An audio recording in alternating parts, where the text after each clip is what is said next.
Olá, aqui é o Leonardo Figueiredo e hoje eu vou compartilhar algumas coisas importantes que eu aprendi com um psicopata com o qual eu convivi por muito tempo. É, Aprendi com ele algumas coisas muito importantes acerca de como eles lidam com certos problemas. Isso faz muito tempo e foi em uma época onde eu estava me recuperando emocionalmente de uma relação que eu tive com uma moça narcisista. Então essa relação tinha acabado e, e eu tava sofrendo muito com isso. Então esse cara percebeu que eu não tava bem e começou a conversar comigo um dia sobre o que estava acontecendo. Ele queria entender, ele viu que eu não estava bem, ele me conhecia já há algum tempo, ele viu que eu não estava bem, mas ele achou que era alguma outra coisa, ele não pensou que fosse relacionado àquela ex. Então, o que aconteceu foi que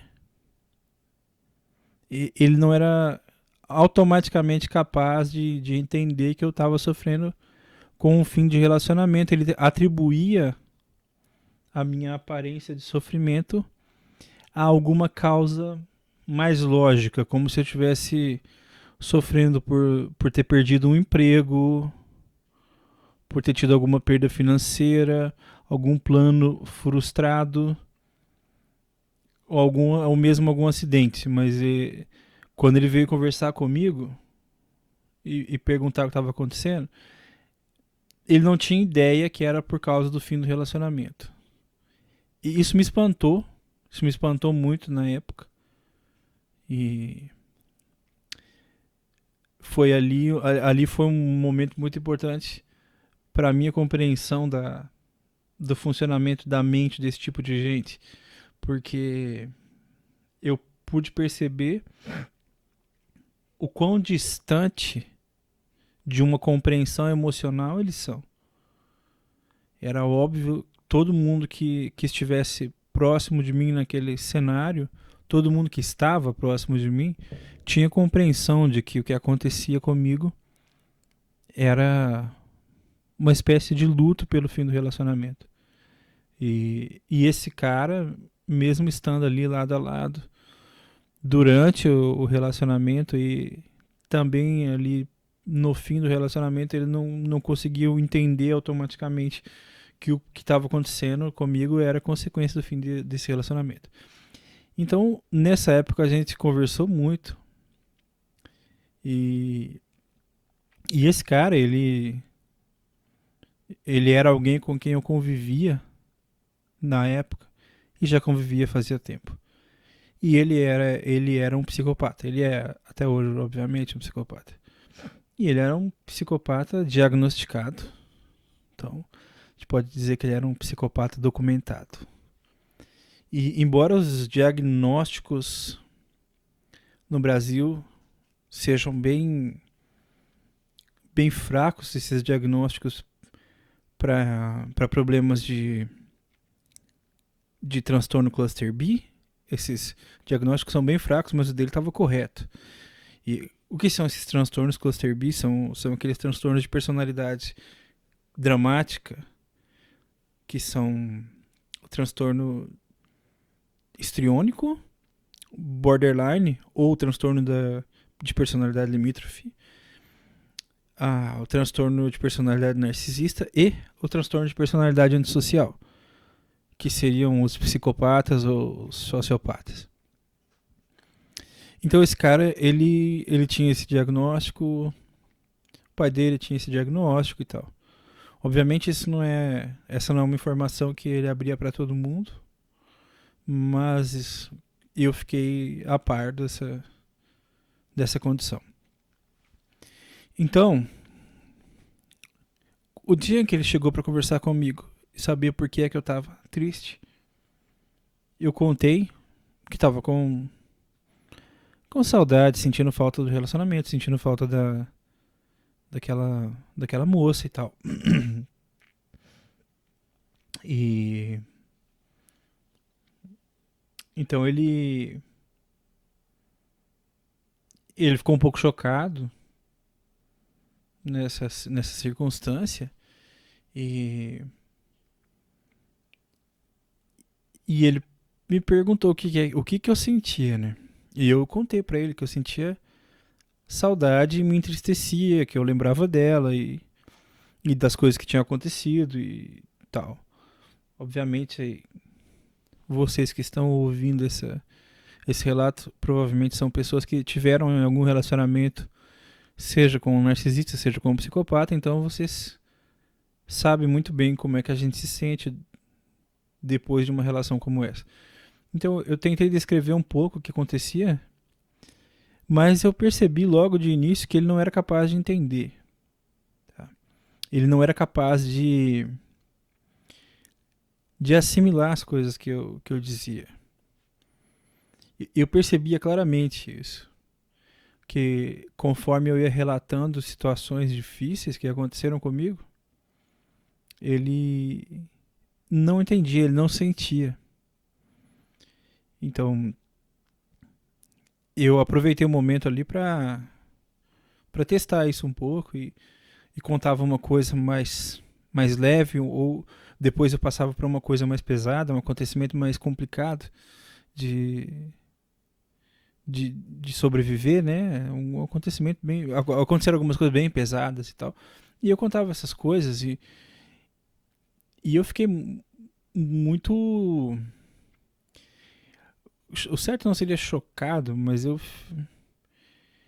fiquei um pouco estupefato de ver que se eu contasse, por exemplo, para ele uma situação banal, como uma discussão leve, ou se eu contasse um caso mais grave, como uma agressão, uma ameaça, para ele aquilo não fazia muita diferença. Era, era como se nada tocasse ele. Né? E enfim, ele então me perguntou, então, cara, quando você, ele me perguntou assim, quando você pensa nela, você se entristece? Eu disse sim. Então ele falou, então por que é que você pensa nela? E eu disse, cara, pensamento vem. Aí ele falou, eu sei que pensamento vem na cabeça da gente, mas se pensar mal, se pensar nela te faz mal, por que é que você fica pensando? Então ali foi uma coisa complicada, porque eu realmente não tinha uma resposta muito boa para isso, né? Fui pego de surpresa por essa pergunta e realmente a pergunta tem muito sentido. Se você pensa nela e se entristece, então por que é que você faz algo que te entristece? Por que é que você faz algo que te faz mal? E eu não tinha uma resposta muito boa para isso.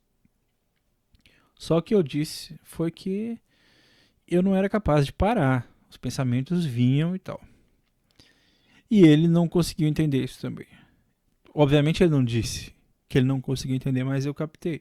Eu percebi que pelo olhar dele, embora ele disfarçasse, a essa altura do campeonato eu já tinha uma experiência razoável, tá? Com pessoas com esses transtornos de personalidade. Então eu tinha já excelentes habilidades de leitura de linguagem corporal.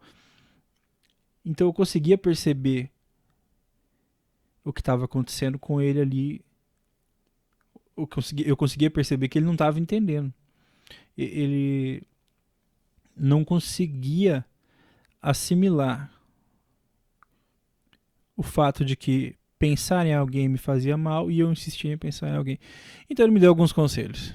Então aí é onde entra o título desse vídeo, né? O título desse podcast, que são as coisas que eu aprendi com com um psicopata.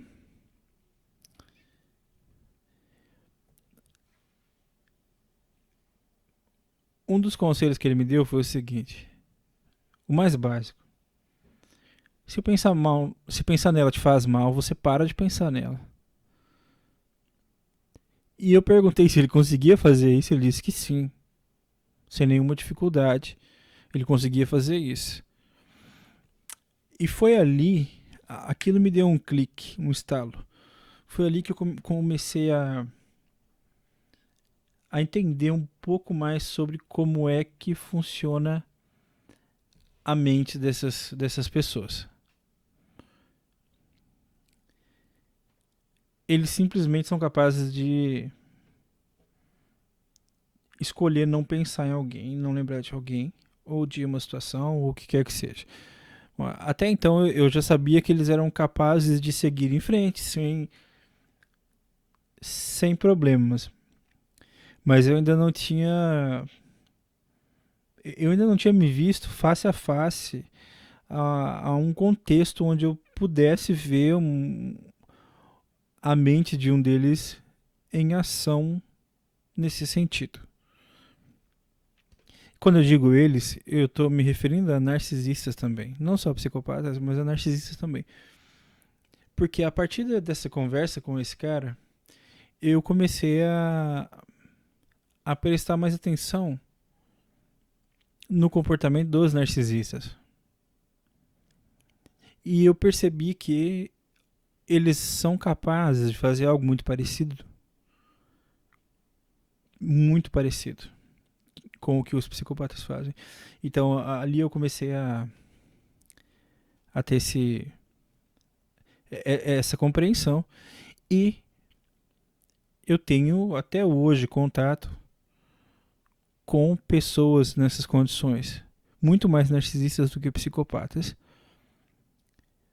Eu tenho contato com algumas pessoas borderline e bem mais raramente, mas também tenho contato constante com uma pessoa que tem transtorno de personalidade histriônica. Isso é raríssimo. Isso é raríssimo. A gente lê sobre isso nos livros, ouve sobre esse transtorno nas palestras, mas o que eu já pude perceber lendo esses livros e ouvindo as palestras é que a maioria das pessoas que palestram sobre isso e que escreve sobre isso nunca viu uma pessoa com transtorno de personalidade histriônica na frente delas. Elas simplesmente estão reproduzindo ali o que elas leram ou ouviram em outros livros e palestras e acaba sendo gerando uma sucessão de informações completamente desconectadas de uma experiência real. Eu não vou fazer aqui uma descrição do transtorno de personalidade histriônica nesse podcast. Eu pretendo fazer isso em um outro podcast. Então, voltando pro conselho desse cara. Que esse cara me disse o seguinte: olha, faça o seguinte, para de pensar nela. Eu disse, eu não consigo. E ele falou, então vamos arrumar um jeito aí. E esse era um cara de mente brilhante. Tá? Existem muitos psicopatas de mente brilhante. Não existem muitos narcisistas de mente brilhante. Existem pouquíssimos narcisistas, homens ou mulheres, existem pouquíssimos que são capazes de elaborar raciocínios complexos. E no mundo dos psicopatas a realidade é diferente. Eles são completamente livres para raciocinar. Eles não têm as mesmas travas, amarras e limitações que os narcisistas têm. Quem convive com narcisistas ou conviveu com narcisistas é capaz de entender isso. O narcisista é uma pessoa que está sempre preocupada, pesada, com um certo medo, um certo receio e carrega muito tormento dentro de si, muita angústia. Então eles estão sempre concentrados em algum planinho, em alguma coisinha que que eles precisam resolver ou querem fazer a curto prazo. E geralmente são coisas bem ridículas, do tipo fazer alguém chorar ou fazer alguém sorrir, conquistar alguém, manipular alguma coisa para obter um benefício e tal. Basicamente, o mundo dos narcisistas ali é muito curtinho. Né? Um pouco do passado está na mente deles, um pouco do futuro ali, do futuro mais breve, e pronto. Então eles não são capazes de grandes concentrações, longos raciocínios e tal.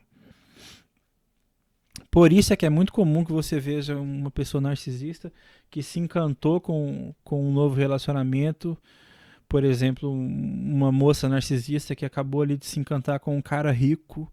Na cabeça dela, ela resolveu os problemas futuros dos próximos 50, 60 anos, porque dinheiro não é mais um problema, ela conseguiu um noivo rico e às vezes, mesmo planejando se casar com esse cara e usufruir dessa grana, às vezes com 3, 4 meses de noivado, ela simplesmente não consegue continuar a briga com o cara, trai ele com o porteiro da casa dele e depois larga o porteiro e vai embora e depois volta pedindo perdão e tal. Ou seja, o horizonte do universo deles é muito pequeno.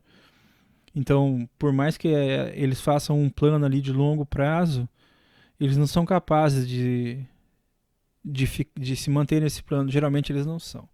Eles vão fazer ali alguma caca e jogar tudo por água abaixo. O que não é o caso de psicopatas, não.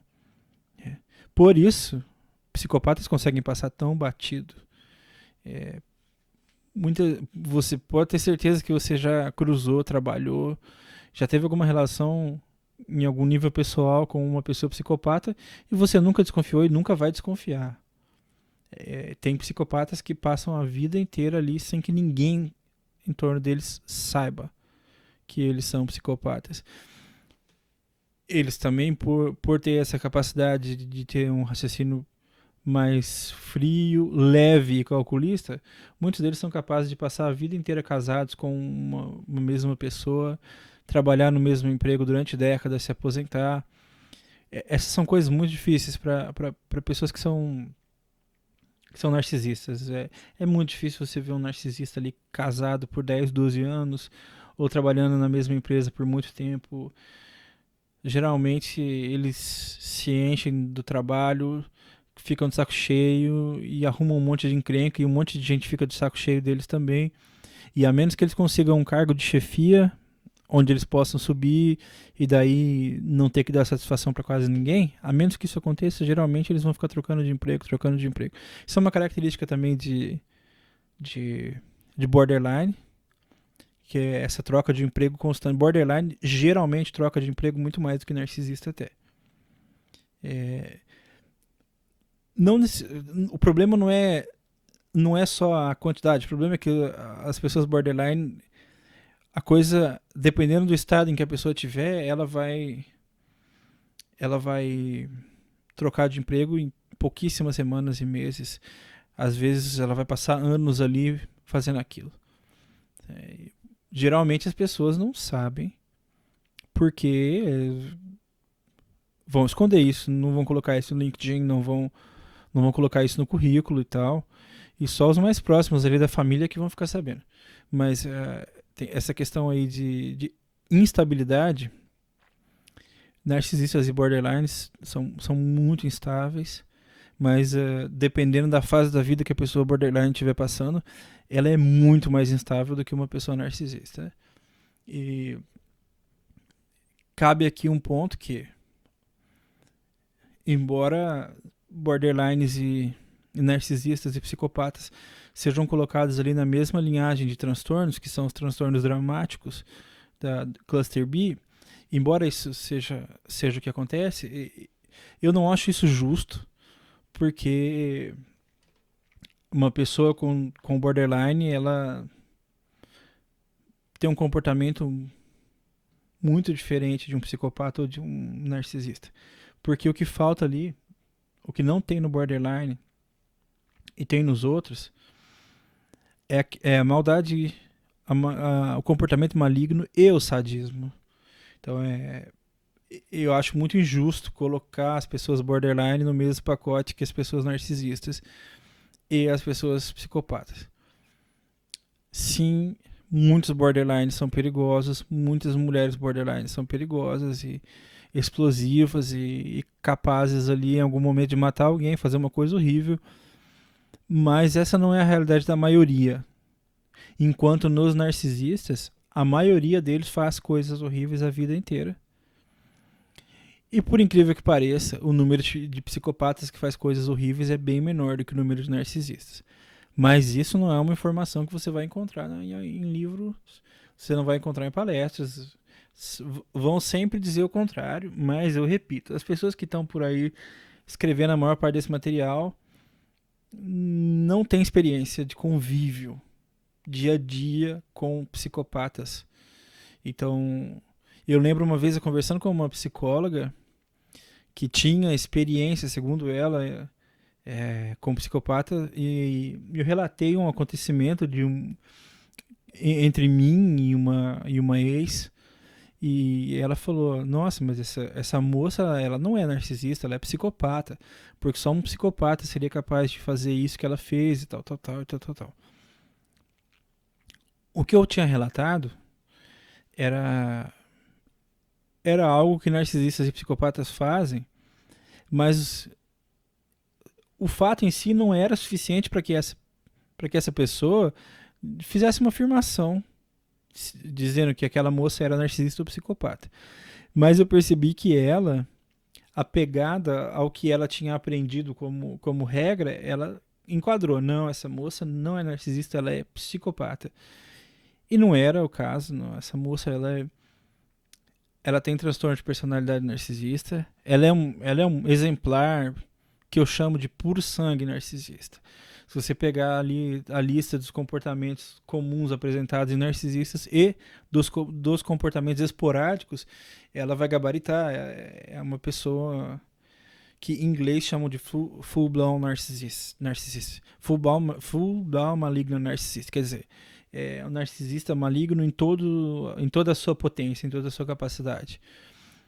E era uma moça muito sádica, o que é uma característica mais de presente, muito presente em psicopatas, não necessariamente mais presente em psicopatas, mas é muito presente em psicopatas. Essa característica do sadismo, na verdade, psicopatia e sadismo é um negócio que anda junto ali.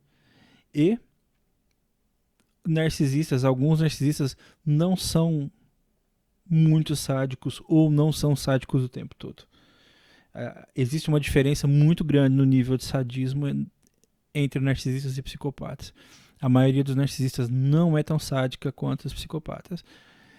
Mas sim, todo narcisista apresenta um nível de sadismo elevado em relação a uma pessoa comum, uma pessoa não narcisista. É importante entender aí que, em algum nível, todo mundo apresenta um sadismo. É muito simples, é só você pensar em alguém que te prejudicou, te fez muito mal, falou muito mal de você,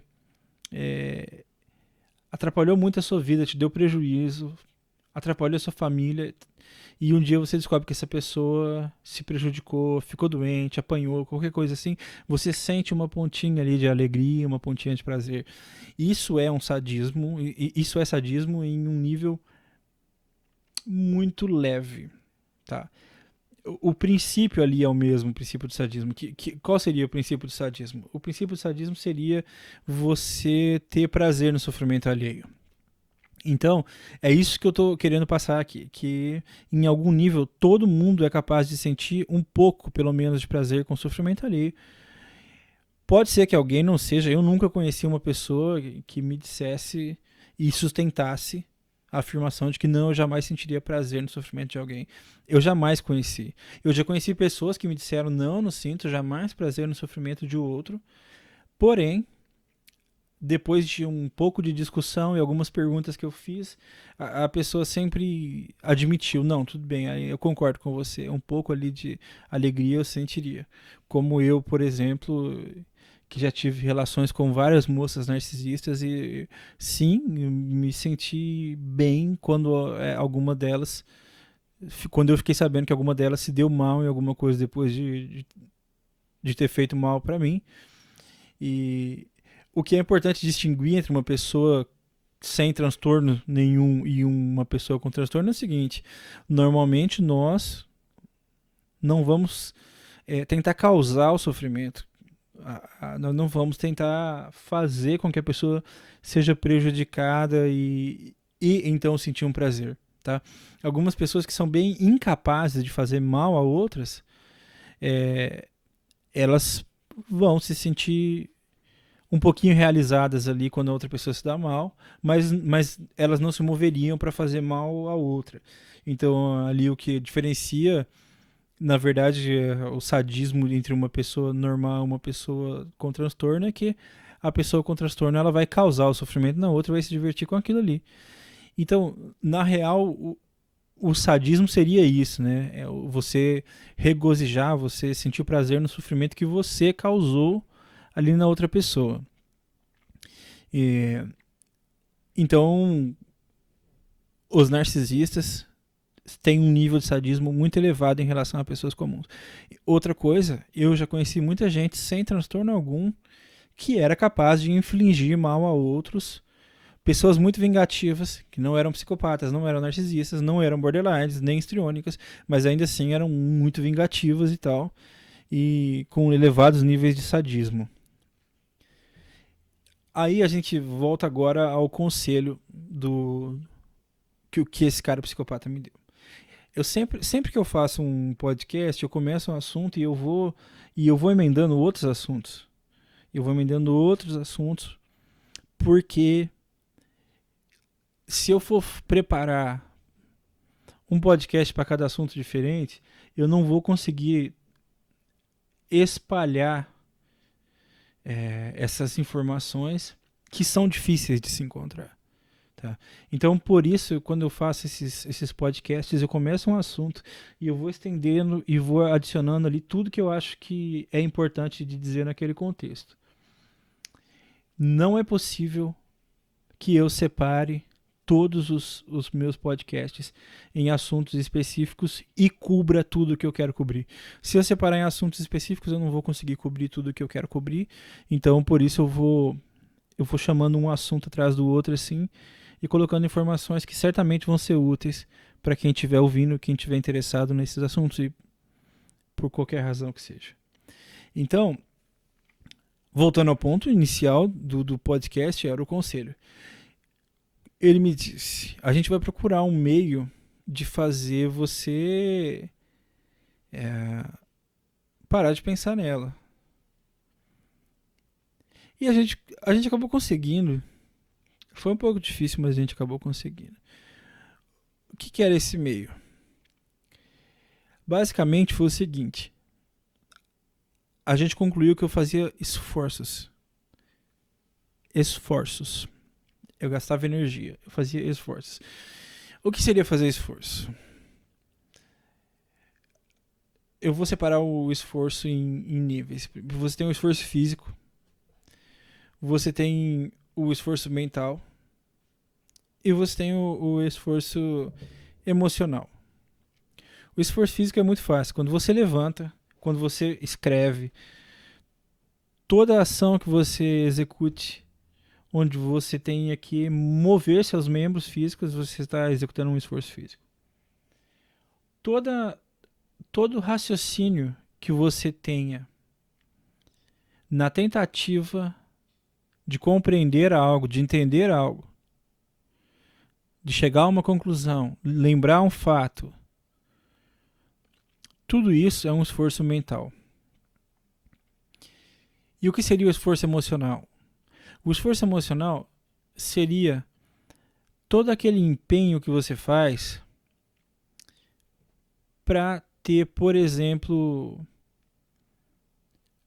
compaixão, aceitar, até mesmo aqueles esforços que você faz para lembrar de bons momentos. Quando você coloca uma música romântica, isso está executando em você gatilhos emocionais ali, alguns conscientes, outros subconscientes, e tudo isso são esforços emocionais. Uma coisa que acontece muito no final de uma relação é que a pessoa que foi deixada pelo narcisista ou pelo psicopata, ela faz esforços emocionais para lembrar de bons momentos. Então, quando você para e começa a lembrar, nossa, aquele dia foi tão divertido, aquele tom de voz, o olhar que ela me dava, os presentes que ele me deu, tudo isso daí são esforços emocionais. Então a gente tem esses 3 níveis de esforços: o esforço físico, o esforço mental e o esforço emocional. Então o que a gente fez ali? A gente elaborou um plano para que eu conseguisse minimizar ao ponto de zerar e eliminar da minha vida os esforços que eu fazia em relação a essa pessoa. Então, por exemplo, se eu estava interessado em ir visitar essa pessoa, ir na casa dela, bom, eu não ia mais fazer o esforço físico. O esforço físico acabou.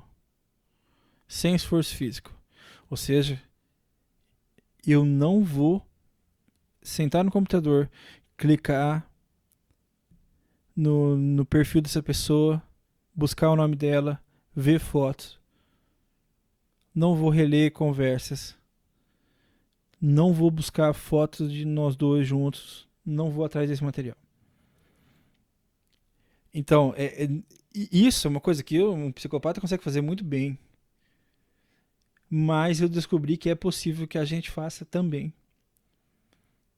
A coisa é difícil, mas ao mesmo tempo é simples. É assim. O raciocínio tem que ser frio. Me deu vontade de ligar para minha ex-namorada. Para ligar, eu tenho que pegar o telefone e discar o número. Então, bom, isso é esforço físico, e esforço físico eu não vou fazer por essa pessoa mais.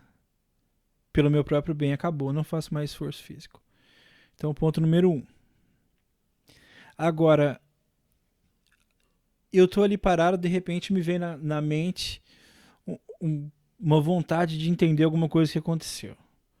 Por exemplo, no dia em que ela terminou comigo, esse foi o dia seguinte de uma frase que eu disse para ela de maneira grosseira. Então eu fico me torturando com aquele pensamento ali. Ah, mas e se eu não tivesse dito isso? Será que foi por causa disso? Será que se eu não tivesse falado nada? Será que se eu tivesse falado de outro jeito? Então esse é um esforço mental. Bom, esforço mental então é o meu segundo nível. Quando eu começo a fazer um esforço mental, bom, eu não vou fazer mais, porque está ali no meu plano de ação para cuidar de mim e me livrar desse passado. Eu não vou mais fazer esforço mental. Só que isso começa sozinho. Isso é um troço que chama pensamento intrusivo, que é um pensamento que vem à sua mente sem que você queira. Aqui cabe uma conclusão simples, mas muito importante, que é o seguinte: embora muita gente se torture porque tem pensamentos ruins e pensamentos que entristecem, pensamentos que fazem mal e tal, a minha mensagem é a seguinte: você não escolhe seus pensamentos. Você escolhe alguns raciocínios ali que você vai fazer. Por exemplo, se você vai fazer uma compra, você escolhe o que você está pensando ali na hora de fazer a lista e tal. Mas boa parte dos pensamentos que te vêm, assim como os sentimentos, você não escolhe. Eles vêm na sua cabeça. Então, por exemplo, é muito fácil você entender isso. Você está triste? Bom, não foi você que escolheu isso. Porque se você pudesse escolher os sentimentos que você tem, você estaria alegre agora. Você teria escolhido a alegria e estaria alegre agora. Você está pensando ali, tentando entender o que aconteceu, e esse pensamento está te fazendo mal, esse pensamento está te deixando pesado, está te deixando pesada, triste. Então é simples, não é você que escolheu esse pensamento. Porque se você pudesse escolher os seus pensamentos, você escolheria pensar nas coisas que te fazem bem. Então, por exemplo, você foi largado por uma pessoa narcisista, se você pudesse escolher o pensamento, você simplesmente ia falar: não, a partir de agora eu não vou pensar mais que tristeza que isso aconteceu, blá, blá, blá. Não, eu vou pensar o seguinte, eu vou pensar, que bom que isso aconteceu, porque essa pessoa só me fazia mal, acabava com a minha autoestima, me afastava da minha família, roubava meu dinheiro, usava droga, mentia, traía. Então, é isso que você ia escolher, se você pudesse escolher o pensamento. Mas não é isso que acontece. Então, esse é um fardo que você não precisa carregar, o fardo de ter pensamentos ruins, porque eles não são culpa sua. Mas a gente entra no segundo ponto ali do plano de ação, que é não fazer esforço mental em relação a essa pessoa. Então, se eu percebo que eu comecei a pensar, tentar entender, tentar calcular, lembrar, eu corto. E é muito difícil, porque volta. Então, o que é difícil não é você parar de pensar. O que é difícil é você continuar parado, continuar sem pensar. Porque você lembra da pessoa, você corta, mas o pensamento volta. E você lembra de novo, você corta de novo e ele volta de novo. E você corta de novo, ele volta de novo. E essa é a dificuldade. Só que para isso tem uma solução. A solução é continuar. Porque conforme você vai cortando esse pensamento, vai acontecendo uma transformação no seu subconsciente. E o seu subconsciente começa a entender que aquele pensamento não é mais requerido. Você não está mais se apegando àquele pensamento. Tá? E isso é um negócio que você não vê nos estágios iniciais. Mas com o tempo começa a surtir um efeito. O efeito é realmente esse. O seu subconsciente começa a te trazer à mente cada vez menos esses pensamentos. Porque, embora não seja você que escolhe os seus pensamentos, não é você que escolhe de maneira consciente, mas o seu subconsciente que escolhe esses pensamentos. Então, seu subconsciente te diz: ei, tenta entender o que aconteceu. E você se recusa. Ele vai continuar. E conforme ele se recusa, conforme você se recusa, o seu subconsciente começa a assimilar que aquele comportamento não é mais encorajado, não é mais aceito, não é mais admirado. Então ele para. Isso demora um pouco, mas ele vai diminuindo aos poucos. Então esse é o segundo nível, o nível do esforço mental. E agora tem o último nível, que é o nível do esforço emocional. Esse nível do esforço emocional também é muito difícil, porque você quer sentir novamente. Você quer lembrar das sensações e das emoções. Então, novamente, você vai começar a ter essas lembranças mais emocionais. E você corta. E o que vai acontecer é o mesmo que acontece com a questão do pensamento. O seu subconsciente está te trazendo aquelas emoções. E essas emoções podem ser muito fortes, com reações físicas, palpitação, sentimento de queimação no peito. Em alguns casos, até uma leve tontura.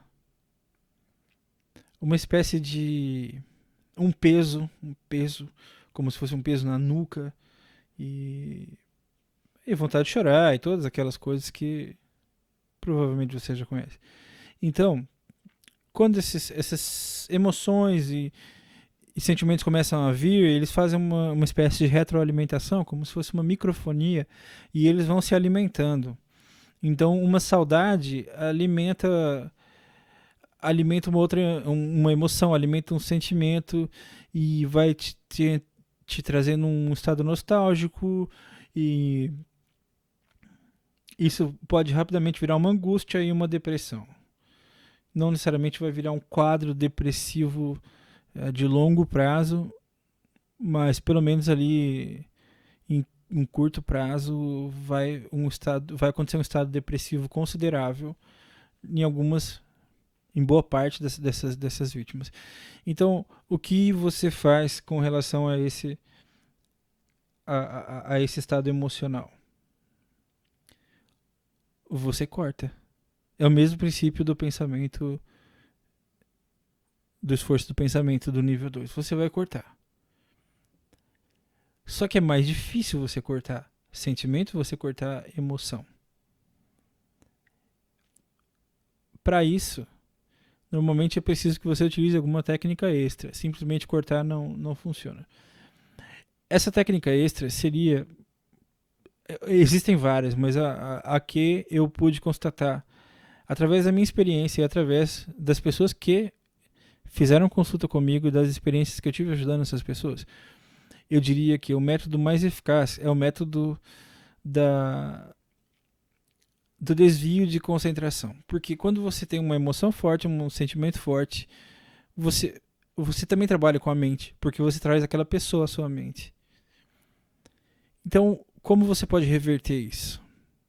Você se concentra em alguma coisa. E aí, o que as pessoas costumam dizer no começo, quando eu estou instruindo, elas dizem, não, mas esse negócio de substituir uma saudade por outra coisa, isso não funciona. Não, isso não funciona, você não substitui. Não é esse o ponto. O ponto é, você não vai substituir essa saudade por outra coisa. Você vai substituir o seu momento, a sua concentração. Então você está lá sentada, de repente começou a lembrar, vê aquela tristeza, se pensa, pô, a fim do mundo acabou, eu não tenho mais motivo para ficar alegre. Isso é um pensamento muito comum nessas pessoas vítimas de narcisistas e psicopatas. Então você está pensando lá, não tenho mais motivo para ficar alegre e tal. Então naquele momento você vai se concentrar em outra coisa. Só que você não consegue se concentrar usando os seus pensamentos. Você não consegue se concentrar usando a sua mente. É importante entender que quando você está nesse estágio, esse é um momento onde a sua mente ela perdeu o controle. São as suas emoções que estão controlando agora, e as emoções elas não são racionais. Por isso, quando você tenta aplicar a razão, dizendo, mas espera aí, por que eu estou chorando? Esse cara me batia, essa mulher me traía. Isso funciona por alguns segundos, mas passa. Não adianta você tentar usar a mente ali para controlar a situação, porque a mente já perdeu o controle da situação. Se a sua mente estivesse no controle, você não teria ficado mais do que uma semana nesse relacionamento. Essa é a experiência que eu tive com pessoas que entraram em relações com narcisistas e psicopatas, mas não estavam em um momento onde elas eram dominadas pelas emoções, elas eram dominadas pela razão e elas saíam dessas relações. Na realidade, quando um narcisista ou um psicopata consegue uma vítima, ele foi rejeitado por várias outras pessoas. Isso é um pensamento errado, é uma concepção errada que se tem por aí de que narcisistas conseguem jogar o charme deles em todo mundo. Não, não, não, não, não. Muito pelo contrário. Por isso narcisistas mudam tanto de contexto. Porque às vezes ali no grupo que eles estão, ninguém cai na deles. Ninguém cai na deles. Eu vi isso acontecer muitas vezes na minha frente. Pessoas narcisistas ali no contexto social onde eu vivia, que tentaram vítimas em sequência ali, tentaram fazer vítimas em sequência. Eu lembro uma vez eu tendo uma conversa com um cara, tinha uma moça narcisista tentando conquistar ele, e eu queria saber, eu queria entender o que estava se passando na cabeça dele, mas eu não podia dizer que essa moça era narcisista, até porque ele não ia entender. Então, eu conversei um pouco com ele e tal, e a gente conversou sobre essa moça. Bom, era meio claro ali que a moça estava interessada nele, né? E eu perguntei como é que ele estava se sentindo. Ele disse para mim assim: não tô sentindo nada, eu não tenho nenhum interesse nela, não, achei ela um pouco estranha e tal. E assim, os truques que ela estava aplicando nele eram truques ali que eu já tinha visto ela aplicar em outras pessoas, e uma dessas pessoas nas quais ela tinha aplicado esses truques, a pessoa virou ali um adorador dessa moça, né, durante muito tempo. Mas para conseguir aquele rapaz, ela tinha tentado ali, do nosso círculo, ela tinha tentado já uns 10. E ela conseguiu um. E depois desse um, a relação deles acabou, ela partiu. É, eu lembro dela tentar 2 outros e ela não conseguiu. Inclusive, essa moça, ela tinha 20 e poucos anos. E uma dessas pessoas, um desses caras que ela tentou, ele tinha mais de 50 anos. Em teoria, seria alguém mais suscetível, porque essa moça era nova e esse cara já não era novo. Ele poderia se encantar facilmente pela beleza e pelo jeitinho delicado e tal. Mas esse era um cara muito equilibrado emocionalmente. Ele não era um cara dominado pelas emoções, ele era um cara dominado pela razão. E ele simplesmente nem percebeu que essa moça estava interessada nele. Porque é isso que acontece com a maioria das pessoas que estão emocionalmente equilibradas. Quando chega um narcisista ou um psicopata, elas simplesmente nem notam aquilo que a gente chama de love bombing, de bombardeamento de amor, a príncipe encantado, a princesa encantada, tal. A pessoa que está bem equilibrada emocionalmente, ela nem nota o charme que está sendo jogado ali. Até porque a pessoa que está bem equilibrada emocionalmente geralmente é uma pessoa que sente menos emoções. Então ela não vai cair no truque. Então qual é o ponto aqui? O ponto é essa ideia de que narcisistas, de que todo mundo cai no conto do narcisista, do psicopata, isso é completamente equivocado. E em países onde as pessoas são menos emocionais, isso é mais difícil ainda. E isso existe, tá? Países onde as pessoas são mais racionais. Os países nórdicos são assim. A América do Norte é assim. Nos Estados Unidos e no Canadá, as pessoas são muito mais racionais, em geral, do que emocionais. Mas isso não faz com que não torne inviável o trabalho dos narcisistas. Eles vão atrás de um, atrás de outro, atrás de outro. Mas ali do México para baixo é mais fácil eles conseguirem vítimas, porque as pessoas latinas, elas são, em geral, mais a flor da pele, pessoas mais emocionais e tal. É por isso que a gente aí é conhecido no mundo por ser mais acolhedor e tudo isso que a gente sabe. Somos pessoas mais próximas umas das outras, ou seja, pessoas que constroem mais ligações emocionais, e para esse tipo de gente é muito mais fácil o trabalho dos narcisistas e dos psicopatas. Então a gente está ali no terceiro nível de esforço, que é o nível de esforço emocional. Como é que a gente faz para cortar o nível de esforço emocional, sendo que a gente, quando está nessa situação, não está conseguindo usar a mente para dominar o contexto? Uma das técnicas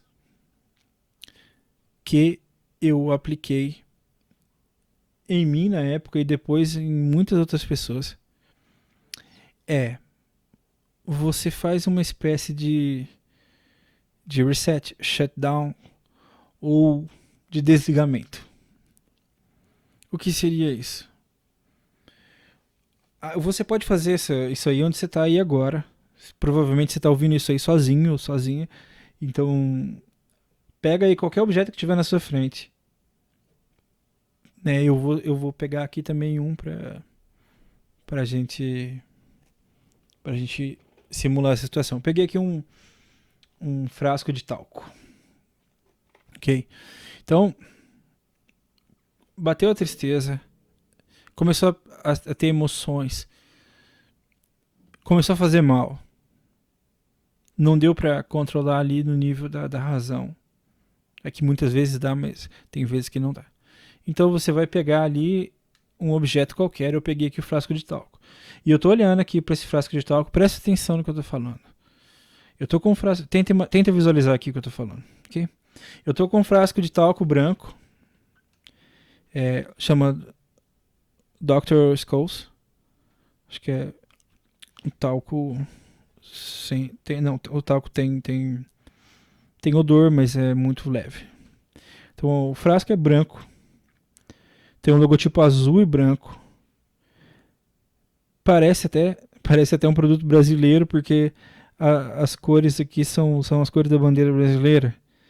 Tem verde, amarelo, azul e branco. Muito engraçado isso. Porque eu não tô no Brasil. Eu comprei esse talco fora do Brasil. Eu tô no Canadá. Esse talco é fabricado no Canadá. Mas aqui as cores aqui são verde, amarelo, azul e branco. E o pote é branco, o logotipo tem branco. E, bom, tem aqui aproximadamente 20 centímetros de altura esse pote.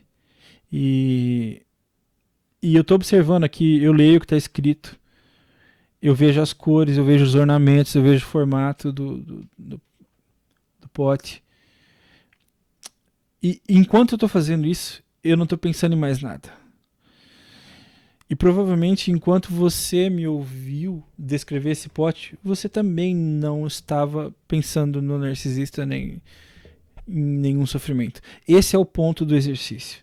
Você para, você fica observando ali um objeto qualquer em todas as suas características, dimensões, peso, odor, sensação que você tem de tato desse objeto. E não é para você elaborar raciocínios complexos. O material que é feito é uma composição química. Não. É para você fazer algo bem idiota mesmo. Assim, bem simples. Você ficar olhando e concentrar os seus olhos. O que acontece? A visão é um sentido que é capaz de consumir muito da nossa concentração. Lógico, isso dá para fazer um podcast de 10 horas sobre a importância da visão na evolução e sobrevivência da espécie humana e tal. Mas efetivamente é um dos sentidos. E esses sentidos eles são importantíssimos. Muita gente diz que a visão é o sentido mais importante. E o que acontece quando você está olhando? Quando você concentra o seu olhar? Não é uma concentração. Eu não estou falando de uma concentração mental. Estou falando realmente a concentração física. Eu estou olhando agora para uma câmera Canon HD e estou lendo aqui, estou vendo tudo que está em volta dela. Conforme eu vou me concentrando nela, os pensamentos vão sumindo. E esse é o princípio.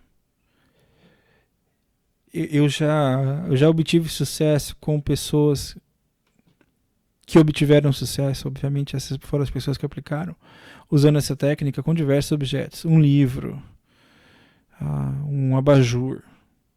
Então você pega ali o objeto, se concentra nele, fica olhando. E não pensa em nada. Quando vem algum pensamento na sua mente, você corta. Você volta para o objeto e recomeça a olhar. O ideal é que você consiga fazer isso aí por 4, 5 minutos. Eu já vi gente sair de um estado miserável emocional para um estado muito mais leve usando essa técnica por 3 dias. Você se concentra naquele objeto e imagina que aquilo é tudo que você tem que fazer. Fica olhando para aquilo. Eu nunca vi alguém que precisasse fazer isso mais do que 5 minutos, mais do que 15 minutos. Não 5, mais do que 15 minutos. Então, geralmente, nos casos mais graves, a pessoa conseguiu aplicar essa técnica por 15 minutos ali, ao longo de 1 semana, 2 semanas. 15 minutos por vez, 3 vezes ao dia, 4 vezes ao dia. E a mente começa a se acalmar, e as emoções começam a se ajustar. E o subconsciente começa a entender que você está melhor naquele estado. E aí o seu subconsciente vai trabalhar nisso aí. Então, recapitulando aqui as 3 coisas. A primeira é cortar os esforços físicos. Deu vontade de ligar. Posso morrer de vontade de ligar. Obviamente eu não vou chegar a óbito, mas posso estar derretendo de vontade de ligar. Bom, é a regra. Eu não vou fazer esforço físico, então eu não vou pegar o telefone. comecei a tentar entender alguma coisa, lembrar, repassar situações, onde foi que eu errei, onde foi que ela errou, papapá. Corta, vai cortando. Veio, corta.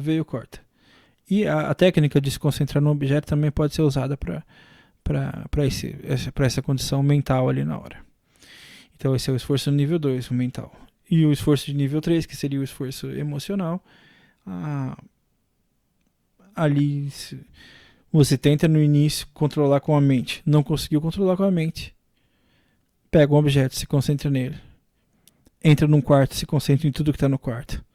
Olha para uma coisa, olha para outra, finge que nada existe fora do quarto. Então o que você está fazendo não é substituir uma saudade. Você está simplesmente substituindo a concentração no momento em que a saudade está te fazendo muito mal. Você faz esses 3 esforços e o seu subconsciente vai fazer o resto. Teve uma outra coisa também. Eu converso até hoje, sempre. Eu converso bastante com pessoas que têm transtorno de personalidade narcisista. E cada vez que eu conheço uma pessoa nova dessas, eu converso abertamente e tento entender ali o que acontece, entender a visão da pessoa e tal. Em alguns casos é muito difícil, porque tem algumas pessoas que são muito arredias. Tem alguns narcisistas que são muito arredios. Mas em muitos casos eu consigo obter um sucesso, principalmente com aqueles narcisistas que têm um mais elevado nível cognitivo, ou seja, aqueles narcisistas mais inteligentes, aquelas meninas mais inteligentes. Com essas pessoas eu consigo entender algumas coisas e às vezes eu me impressiono com algumas dessas pessoas, geralmente mulheres. Eu me impressiono com a capacidade e a compreensão que elas têm acerca da própria condição. Obviamente, narcisistas não veem o comportamento narcisista como nós vemos, mas isso vai para a maneira como eles enxergam isso e o que eles acham que é o narcisismo. Isso eu pretendo elaborar sobre isso em um outro podcast. Esse aqui já está com 1 hora. Então eu pretendo elaborar isso em um outro podcast. Provavelmente serão horas falando sobre isso. Então, lembra aquele assunto do psicopata que evitava os pensamentos ruins? Foi através desse tipo de pensamento que eu consegui elaborar junto com o psicopata essa estratégia. Cabe ressaltar aqui que o psicopata me ajudou a elaborar essa estratégia, mas ele não estava com compaixão de mim, nada disso, ok? Ele elaborou. Eles fazem isso. Sabe? Muitos psicopatas, eles tentam ali levar uma vida como se fossem pessoas normais e fazendo por outros o que eles acham que deveriam fazer como colegas, como amigos e tal, para parecer normais. E muitas dessas vezes eles são muito úteis e fazem coisas úteis. Até narcisistas são capazes disso. Aqui tem médico narcisista. Se você pegar um médico narcisista que fez uma cirurgia de olho e curou ali um problema que a pessoa tinha, obviamente é um narcisista que fez algo bom, entende? Muitas vezes eles fazem, narcisistas fazem, psicopatas fazem. O que não quer dizer que eles tenham compaixão, que eles tenham algum nível de empatia boa ou coisa do tipo. Não, mas eles fazem. É um erro acreditar que eles só fazem maldades. O problema é que muita gente está acostumada com narcisistas muito agressivos e tal. Mas isso não quer dizer que eles não sejam agressivos, tá? A gente vê aí na indústria de filmes norte-americana alguns narcisistas ali, como aqueles produtores que manipulavam e abusavam de diversas meninas e diversos meninos e tal. E eles eram excelentes produtores de filmes ali e tal. E faziam filmes bem legais. Então, é complicada essa questão. Não é porque é narcisista que está o tempo todo fazendo maldade. Não é porque é psicopata que está fazendo maldade o tempo todo também. Eu diria que menos ainda no caso de psicopata. Agora, você vê ali, às vezes, um policial narcisista Ou psicopata que faz um excelente trabalho na comunidade, mas em casa bate na esposa.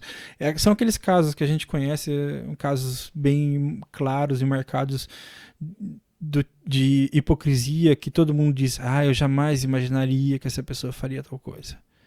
Né? Você tem ali aquele pastor que é tido em alta conta por muitos membros da congregação e um dia descobrem que ele tinha diversas amantes. Você tem vários exemplos desse daí.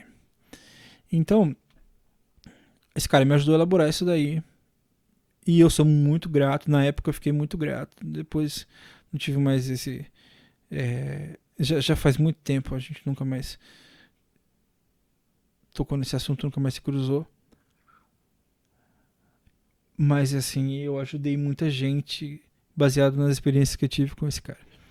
Então, o psicopata, ele é capaz de simplesmente fazer um desligamento daquele pensamento ruim.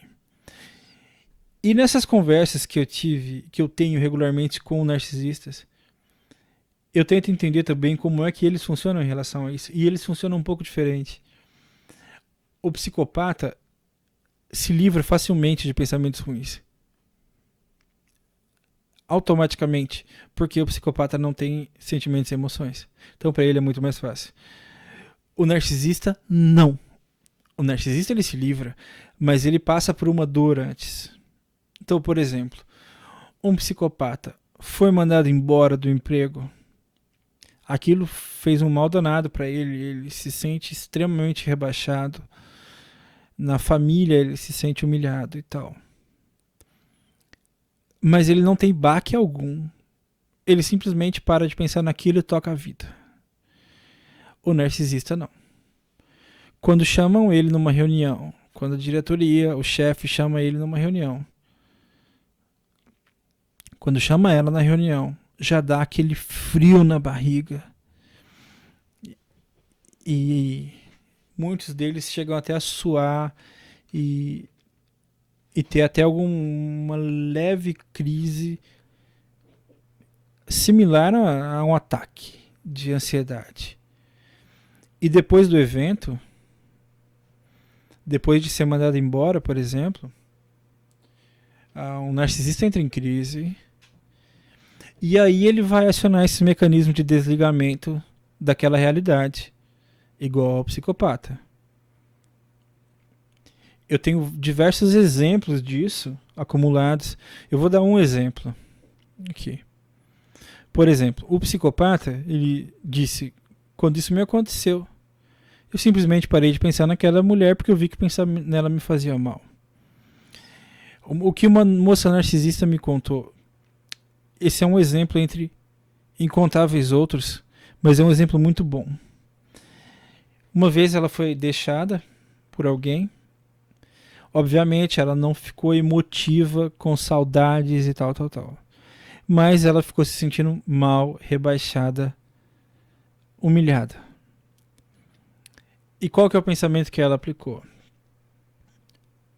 Ela começou a simplesmente inventar na cabeça dela defeitos para aquele cara. Entendeu? Então assim, é a mesma coisa, mas feita de outro modo. Ela começou a colocar defeitos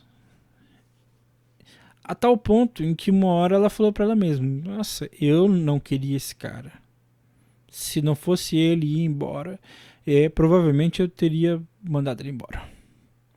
Porque esse cara era gordo, bobo, pobre. Tenho certeza que ele é agressivo. E aí começam as mentiras. Porque às vezes o cara era gordo, pobre e bobo. Mas aí começam as mentiras e que eles vão inventar ali para justificar. Por exemplo, eu achava que ele estava começando a querer me agredir. Eu achava que ele era realmente traidor. E aí começa a colocar tantos defeitos, que parece que eles estão falando de um cara narcisista até. Coloca tantos defeitos que esses defeitos justificam na mente dela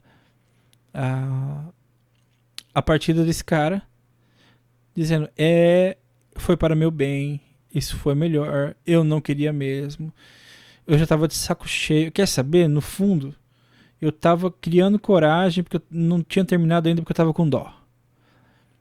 Então, essa é a forma que geralmente os narcisistas usam para superar ali um evento negativo. Eles não conseguem apagar o evento negativo igual os psicopatas fazem. Por quê? Porque os narcisistas têm emoções e têm sentimentos. Diferente de psicopatas, eles têm emoções e têm sentimentos.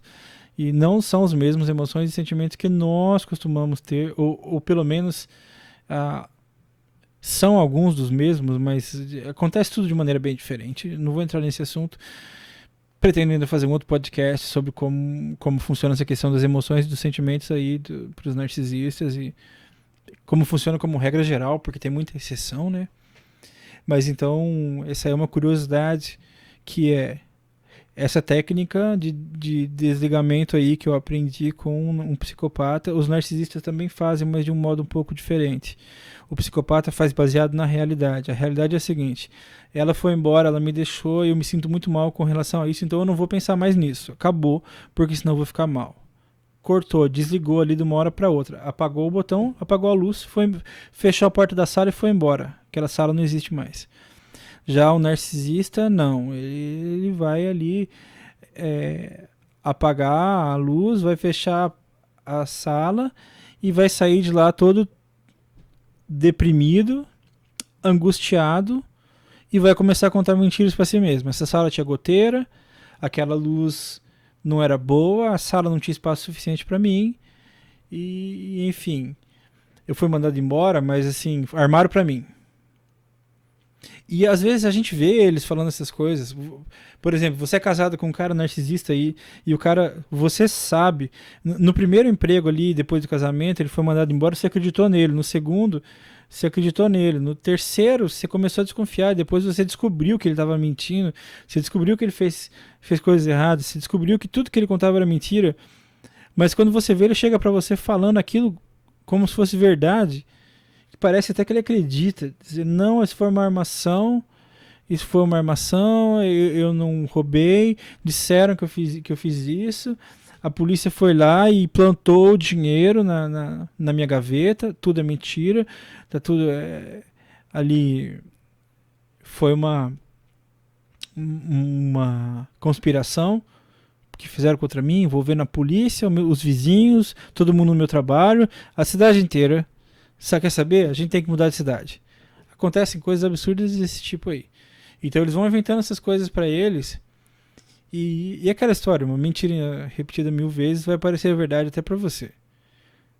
Eu recebo muito relato de pessoas que estão revendo seus conceitos de infância. E em alguns casos, elas descobriram que ali elas acreditavam em mentiras que elas mesmas inventaram. Mas é uma coisa que acontece muito com criança, né? E eu não gostava mesmo do Pedrinho. Ele brigou comigo, mas eu não gostava mesmo do Pedrinho. E você vai solidificando essa ideia na sua mente, e você cresce com aquilo ali. E às vezes você está lá adulto e você ainda acredita que você não gostava do Pedrinho. Na realidade, no fundo você ficou tão magoado quando o Pedrinho brigou com você que você mentiu para si mesmo dizendo que não gostava do Pedrinho e essa mentira te acalmou. Acontece que a gente faz muito isso quando a gente é criança e pessoas narcisistas, elas fazem isso a vida inteira. O que não quer dizer de modo algum que elas sejam crianças, nem que elas tenham um comportamento infantil. Isso aí é outra coisa que muita gente fala, que narcisistas têm um comportamento infantil. Não, não é verdade. Parece, mas não é comportamento infantil, porque crianças em geral não são malignas. E narcisistas em geral são malignos. Eles praticamente vivem de fazer maldade para alguém. E embora crianças possam ser extremamente más em alguns momentos, você vê que o comportamento não persiste. A criança faz uma maldade para outra, às vezes ela nem percebe, passa batido, acabou, esse comportamento começa a mudar na adolescência. E, novamente, não tem ali a presença do sadismo. Então, espero que esse podcast contém informações que vão ser muito úteis para vocês. Eu vou encerrar porque já passou de 1 hora e espero que a gente se veja por aí em outros podcasts. Comentem aí, por gentileza, o que vocês acharam, as suas dúvidas e a gente vai evoluindo em conhecimento e libertação. A ideia é que você use essas informações que eu vou passando, você use essas informações para ter uma vida cada vez mais livre, independente e leve. Então, até o próximo.